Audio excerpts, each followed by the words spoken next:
my attempt to change the spring on the Tech shock, but the first thing I want to do is get it exposed and see which one I have on it.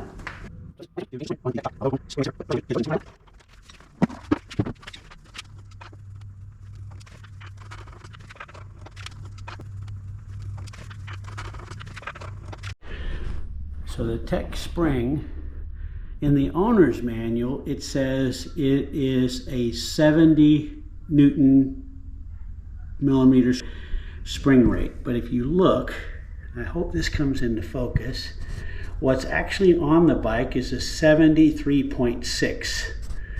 So you can't go by the numbers that are in the owner's manual. You definitely want to look at your spring rate on your shock, because had it been a 70, I would have ordered a 73.6. But now I know I need to order something like a 75. All right, I'm back here on this page again. I took the time and I read it. So the basic assumption is a rider weight is 75 to 85 kilograms. And they put the shock on the bike for that as the standard. But when you look at their guideline for spring rate, they don't even have a spring rate listed for 75 to 85 kilograms. They go 70, 80, 80, 85, and then over 85. And again, even the one that says over 85 is a 72.5 Newton per meter squared. And so you need to make your own judgment, because the owner's manual is not going to help you.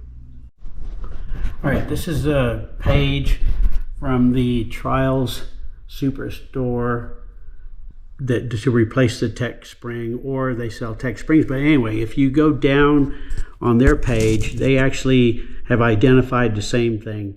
They show that the 2023 comes standard with the 73.6. So when you look at the different spring rates that they're advertising, going up the one spring rate would be a 78.5, would be the next one available.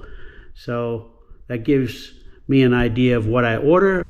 I ended up buying a Jitsi spring, which in this case, it came in an 80 Newton to millimeter.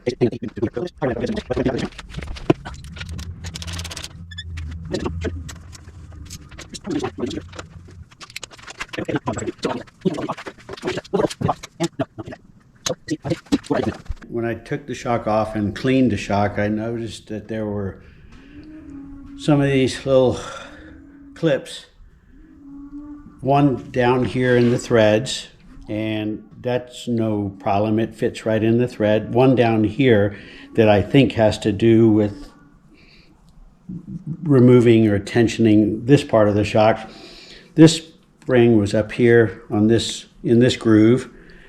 So when I removed it, there's a little washer that came off, but before I could get the washer and everything off, I actually had to take the rebound adjusting nut or screw out. It's got thread in it, so it'll screw back on, but that way everything just slipped right off. So now I'm going to go back with the new spring. Okay, it's all back together. So everything is the way it was when I took it apart, except I now have the Jitsi 80 Newton millimeter spring. Okay, I spent more time laying on my back there than I really wanted to, but I really think the linkage on the bottom is one directional, and I have it now. Nothing is tight, but I've got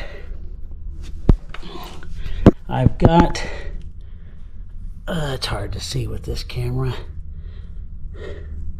I've got the bolt through the bottom, the bolt through on the upper portion of the linkage, and they're not tight, and everything is relaxed and it's aligned, and it's in, same with the top bolt, and I don't have any extra free play than what I had when I started.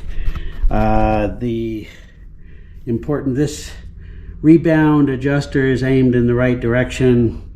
Now I'm just going to torque everything down, put the blue thread lock on, and put it back together, and then we'll see how it works.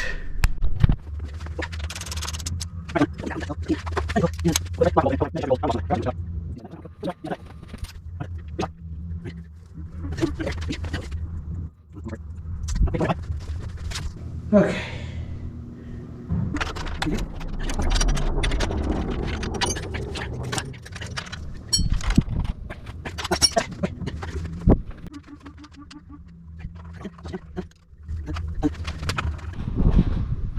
Done. And I don't know about you guys, but for me,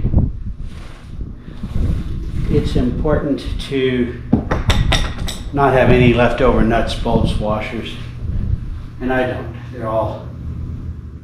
They're all installed.